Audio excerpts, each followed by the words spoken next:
When literature and ideology get jammed, you get poetry slammed. Hello, something guys and gals, and welcome to another episode of Poetry Slammed. So this poem is a bit of a contentious one for me.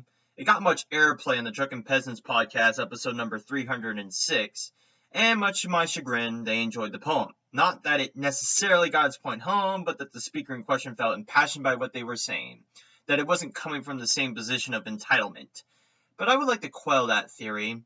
So the poem I am talking about is Imani Cezanne's The Feminist Commandments, a title that to which makes you think the speaker in question is either immortalizing feminism as a new religion, or demonizing it for being so dogmatic in its religion.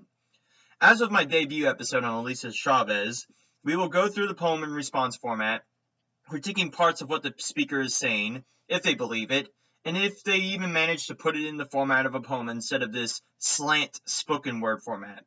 If you're not familiar with the ratings, I will be rating this based on its message/context, structure/verses, transparency, and rhythm, and for yucks, a shrill-o-meter based on how self-righteous the speaker screeches their voice box on their soapbox pedestal. While I might get a lot of flack for dogging on this poem, a particular logical fallacy situation comes to mind when the speaker talks. No true Scotsman. Why? Let's find out. The Feminist Commandments. Thou shalt not shave thou legs, or armpits, or vagina. Well, don't you know? Making yourself clean-shaven and pretty is all part of the patriarchy, of course. It's not like women feel empowered looking desirable to men, no. It's just another way that men justify raping you. Thou shalt not take the name of the Lord Taylor Swift in vain. Of all the women that I can't fuck on, you choose Taylor Swift of all people? I guess it's better than Megan Tumblr, the cunt. But nevertheless, I don't think Taylor Swift is your feminist Moses in this hypothetical read. Wouldn't that be Anita Sarkeesian or even Laurie Penny for that matter? Thou shalt not cook for a man, make a man's plate, let a man pay or drive. No beauty products because the man makes beauty products. And if you are wearing beauty products, you are wearing the man. So I get that you are trying to dog on these bullshit feminist principles, but notice how everyone is cheering for you?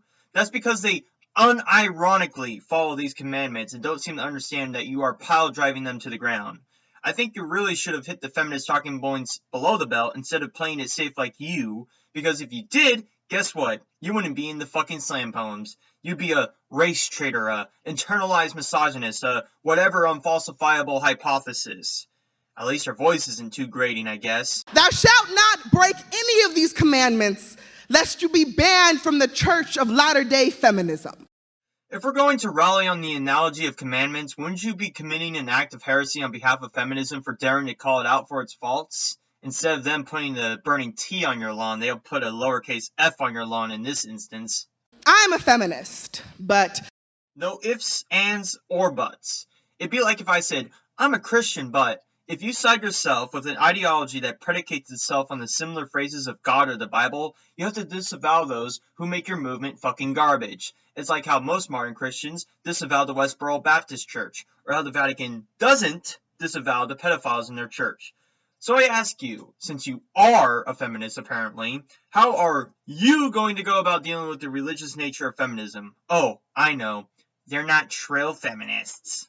Unlike most feminists, I will shave my pussy before I fuck you. Well, good for you, but how does that inspire confidence in me that feminism really isn't a big deal? That characterization only makes someone like you a better person, not the other feminists. And sorry to say this, the vast majority of feminists, like you said, are way too dogmatic and preaching their appeal to really gain ground or sympathy with those without resorting to intimidation and slander. I'm a feminist who wears makeup. I consider it self-defense to keep my contour sharp enough for cheekbones to cut a bitch. A lot of the mainstream feminists do wear makeup, unironically, as they prattle on about internalized beauty standards and the like. Would you happen to be one of them? By the way, I do find that one line about the contours to be pretty punchy amidst all this drivel. See, I'm a feminist. I'm a feminist, but that don't mean I'm not gonna call you a bitch. It just means I think you deserve equal rights and shit. Yo, shit, dog. I heard that this whole conflation thing or whatever, with getting equal earning salary to equal paying salaries, has like been propagated in the media and shit with this whack-ass lie, my nigga. Oops, said in front of a black woman. Let me flog myself for the perpetuation of a stereotype that other black people perpetuate themselves. That's what you want, right? Comparable wages for comparable work. I swear I'm a feminist. Well, guess what? Your work is done. Your work is so done that we now give women jobs preferentially over to men based on that alone, even though we have a law that makes it illegal to discriminate based on gender. So what is the fucking point to be a feminist again? Unless I'm amongst white women, and then I'm a wrinkle in time. Ooh boy, here comes the intersectionality curve to this. I'm the feminist standing in the back, the only one with the code switch fondling her throat. One of the few times she tries to rhyme in this spoken word poem, even the rhyme of which doesn't really make sense. Are you saying the carpet matches the drapes? At least, before you shave them, right? A reminder that my skin is black, but my words are still passing. Is it that you associated yourself with a vile hate-mongering ideology based on fear? Oh, it certainly couldn't be that, could it? But I keep having to remind myself, no true feminists. And I try not to say things the way my mother would. Which are? Oh, not enough time to extrapolate that. Let's keep going since I'm getting fired up by the crowd. And you can tell, too. My blood type is Miley what's good. What? No, really, what the fuck was that? Is she saying that her blood type is Miley what's good, or saying that it's Miley with a semicolon followed by what's good? Is this the kind of things her mother would say? I don't fucking know. I am a feminist, and hip-hop is my best friend.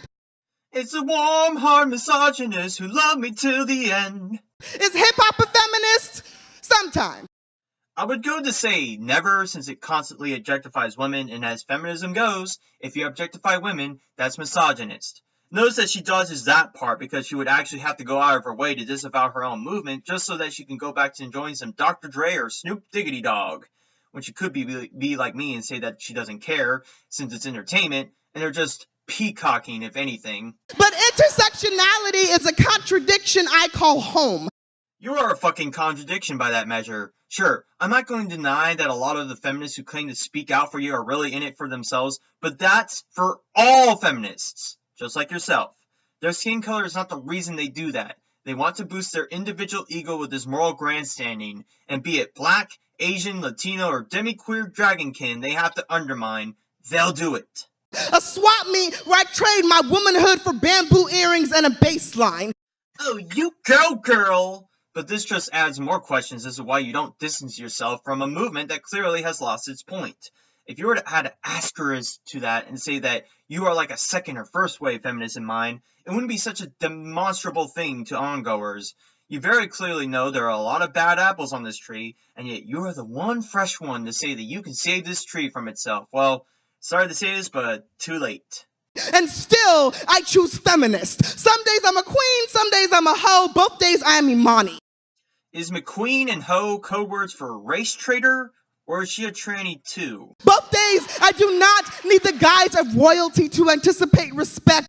So why are you a fucking feminist? That's entirely what the movement is predicated on. Give me respect, or you're a fucking misogynist. What the fuck is wrong with your brain that, when you're knee-deep in the blood of your fucking allies, with a fucking rifle that's broken with one round left, and the enemy is fast approaching ahead of you, that you still have the tenacity to say you can come out victorious?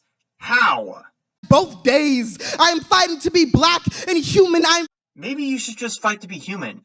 I have a dream that one day my daughters will grow up in a world not to be judged by the color of their skin, but by the content of their character. I'm paraphrasing, but you get the gist. Black is a descriptor, as it always should be. Nothing more. I'm fighting to be woman and human. I have a fucking dream that one day we will all be judged by circumstances of which we can't control, and that men will stoop down and appease their feminist masters in the new age of modern feminism. All while taking note of how feminism can become so restricting that it circles back to oppression. I think this poem should have been titled, I'm a Feminist But, because that's basically what it is. You can define your feminism all you like, but it will not change how other feminists define their feminism. And this is all under the idea that you've been a great chain on the gears of feminism, trying to make it have a fucking point when it's already knee-deep in stewing problems out of thin air. You're one little cog on this roving mechanical Frankenstein monster of feminism. Only thing you can do now is jump ship while you're still ahead. But I will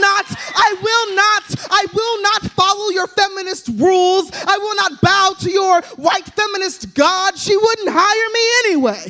More of that sprinkling of intersectionalism, like as if that isn't another nail in the coffin of feminism's talking points. Because once you go intersectional, you can't go back. You dive deeper into it, talking about gender feminism, talking about otherkin feminism, talking about fucking icicle, desk lamp, bottle of Mountain Dew feminism, until it just becomes the most innocuous nonsense put up like the Sistine Chapel. You might not like your feminist appeasers, but them being white is not why feminism is fucking failing. And I know, for a lot of you right now, that I'm being fucking hard on this poem, but I'm not. If Imani is sincere in trying to call out feminism for its faults, she might also realize that she herself does not define feminism for everyone else, or that feminism itself does not fail because it doesn't focus on the problems of black people specifically. She wants to play the no true Scotsman's card and dress it up like she's doing a German suplex on the ideals of feminism, when it's just all an act, just like with the WWE. She does not, listen, she does not believe that my life matters, but feminism does not belong to the white women. Oh yeah, it belongs to you because you are higher on the oppression stack, right? But what about that trans boy? It belongs to him more than you. Oh wait, what about that trans girl? It belongs to her more than him. Oh wait, that otherkin belongs to it more than her? This cycle keeps going on and on and on. As I've said, it only seeks to help the self rather than the other. Or the women who do not shave, or the ones who don't wear makeup. Feminism does not belong to the women who cover up, or the ones who will not take a man's last name. If a woman does not want to wear makeup, she can do so. If she doesn't want to take a man's last name, and he's fine with it, she can do so. All of these things are not rights. These are privileges. And I'm actually using that word in its proper context. The privilege to not take a man's last name is not indicative of one's tying towards feminism. Much like your staple of shaving your pussy before fucking a man. Or I guess that's the point you're trying to make, as lambasted as it is. One day, I will take a man's last name for the sake of the tradition. I will glide toward him in a champagne gown because white lies like a rug. Feminist! You heard it here, folks. She takes a man's last name and dresses in a wedding gown. That's, feminism, right? There will be no broom or church in sight, but we will bind ourselves in the holiest of matrimonies, and I will still be a feminist. Yep, even when the movement is completely bereft of point, and I have no reason to identify myself with it other than the proclamation that I choose my own way. You know, I'm an atheist, but I'm not the kind of atheist who doesn't believe in God or stuff like that. No, it's just that when I play a video game or dress in different fabrics or work on Sunday, that's my definition of atheism, folks. What a load of shit. Feminism will still belong to she who chooses whatever she wants, because that's what she wants. The heart wants what it wants, right? My gripe with choice feminism is that, while good in nature seems unnecessary to be a belief structure for the sake of feminism, I'm fine with women choosing their own way. I simply do not get why it has to be something that you have to identify yourself with. Go your own way. Doesn't say anything about feminism in the past, present, or future. And can't nobody, not none of y'all, tell me shit otherwise. Snap, snap, snap. Clap, clap, clap. Hear, hear, folks. Choice feminist telling everyone she's a choice feminist. Woohoo! What about those demonizations about feminism that are painfully true? That's an aside. Give it up for Imani! So, as you can tell, I didn't like it that much, as well-intended as the poem may seem. Even ignoring the fact that she dives into a format before breaking it apart for calls about intersectionality, she only goes halfway with the sentiment, because if she were to truly criticize feminism, she'd be in the gallows right now for committing a thought crime. Most importantly, Imani pulls a no true Scotsman card the whole way out. These white feminists aren't feminists because they aren't the same feminists as me, or that feminism doesn't have a rudimentary set of rules, even though it clearly does, as she's demonstrated. Anyhow, let's rate this. For message/context, I'd give it a 5. Clearly, she is trying to criticize feminism, but she only gets halfway home because, despite being self-identified, can't quite mesh herself out from the feminist mold. She also talks about weird anecdotes for the sake of the rhyme, like that whole "like my mother would" part. But still, at least she stays on point about the topic and title in hand. For structure/verses, I'd give it a 3. The only 2 times she stays in format is the "thou shalt not" part and the "both days" part, before droning on about intersectional whatever-majig. With just 3 rhymes in tow throughout the entire poem. She at least doesn't try to pre-up her words in superficial garbage or completely use terms that don't fit the appeal she's working with. For transparency, I give it a 7. This is perhaps her strong suit, as I do think she believes what I think she believes. I like to see if, for the next time, she tried to really home in on the problems of feminism and disavow certain feminists who have poisoned the movement to oblivion, instead of insisting that feminism is some kind of individualist call. Unlike most feminists as well, her passion pleas are coming from a place where such things to be said by anyone else will make you feminist enemy number 1. For rhythm, I'd give this a 3 as well. She doesn't lose breath, but she is lax on any kind of cadence or measure, with long-winded paragraphs combined with short epitaphs, as well as fork-in-the-road moments to get all sassy black women who don't need no man on me. That brings the average to a 4.5, almost average, if only she'd been more poignant about the topic. I give her a 2 on the Shrillometer, which makes her the equivalent of this Valley Girl going... You thought that was adorable. You didn't think about, like, the pillaging of the, like, continent of Hawaii. Tune in next time for my next episode on Poetry Slammed.